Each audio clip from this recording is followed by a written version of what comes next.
years, one of the great cities in the East, the most celebrated of all according to the writer Pliny the Elder, had been self-governed by the Jews once more.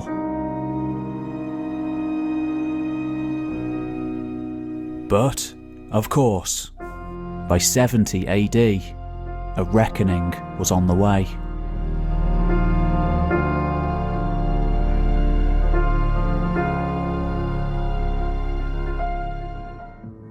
When the Roman general Titus arrived outside the city walls that summer, he was presented with a horrific sight. Astride two holy mountains, resplendent with vast palaces and public buildings, mostly the work of the pro-Roman client king Herod, who had ruled a generation earlier.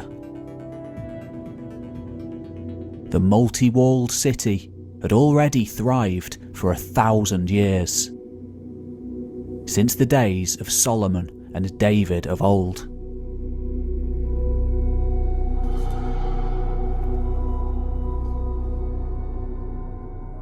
But now, as many as 500,000 Jews, Tacitus says 600,000, hemmed in on all sides, suffered and starved in unimaginably horrendous conditions.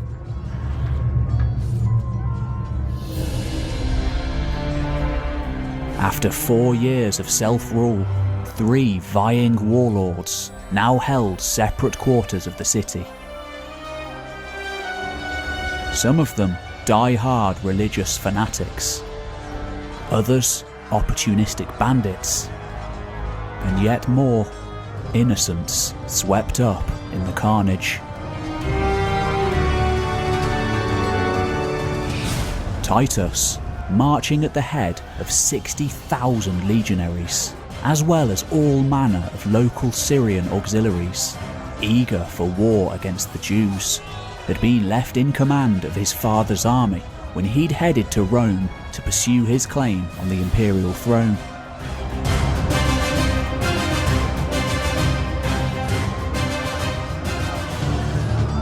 Vespasian, a veteran commander who'd seen service all over the known world, had been successful with that claim. The first non-Julio Claudian to hold the imperial title. Yet, there was still much work to be done. And above all else, Jews needed to be made an example of.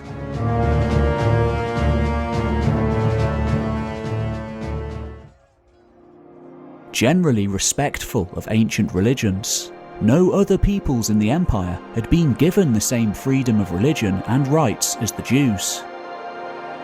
Given free rein to carry on with their religious practices, in return for a perfunctory yearly sacrifice in honour of the emperor.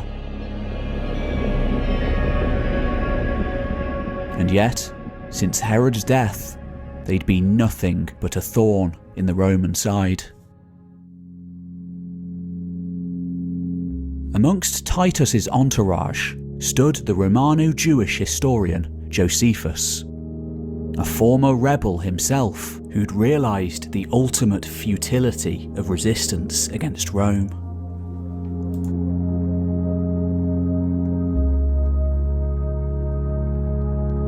From whom we get much of our knowledge of the events to come. In Josephus's account, Titus is painted as a conflicted character, generally seeking to lessen the worst of the violence. He still had to end the war.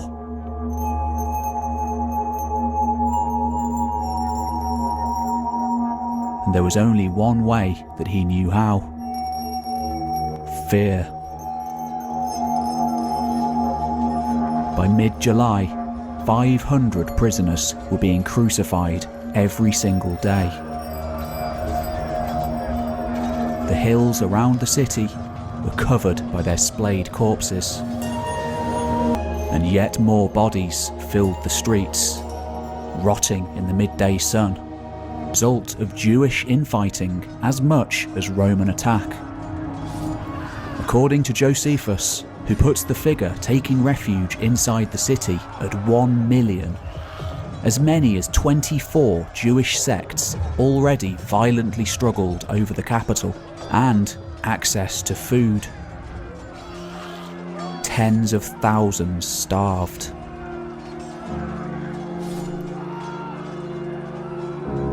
Finally, by late July, after 4 months of siege, Titus gave the orders to attack. Focusing on the very heart of the city and Judaism itself, the Temple Mount, where the most die-hard rebels held out. Sought above all else to preserve that most holy site in all of Judaism. An orgy of violence followed, the scale and severity of which has rarely been matched in history.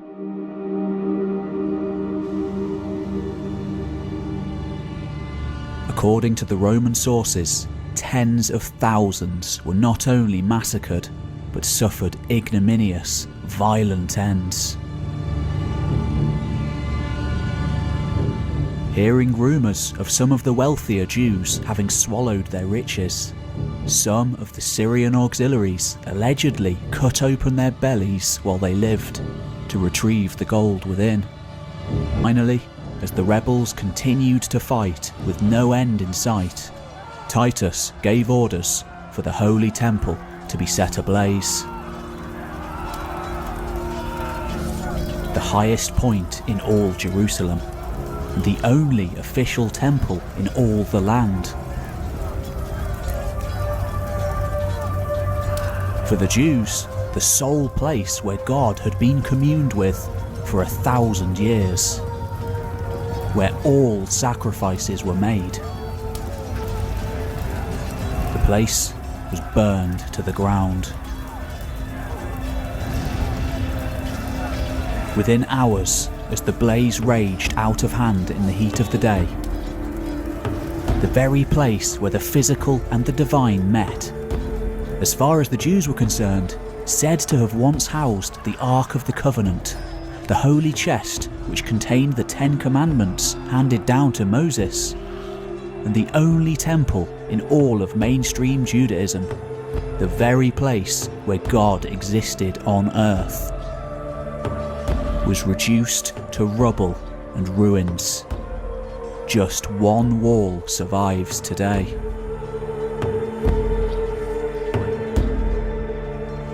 Josephus tells us the destruction was so severe that nothing was left of the city that could have reminded that it had once been there at all.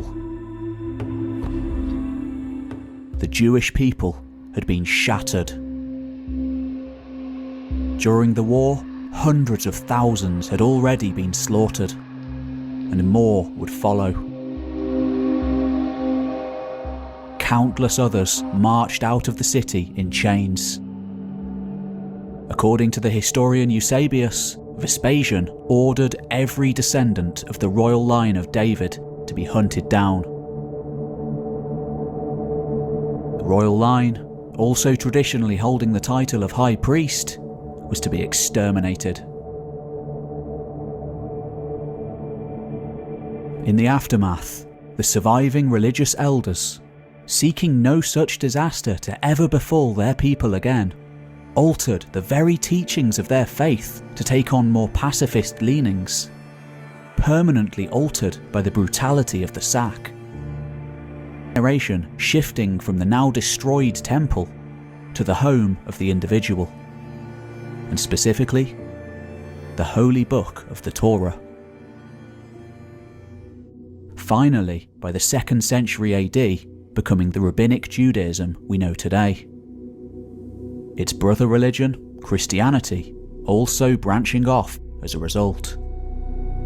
The culmination of hundreds of years of millenarian, messianic fever in the Holy Land, the end of the world, had come, despite the overwhelming odds against them.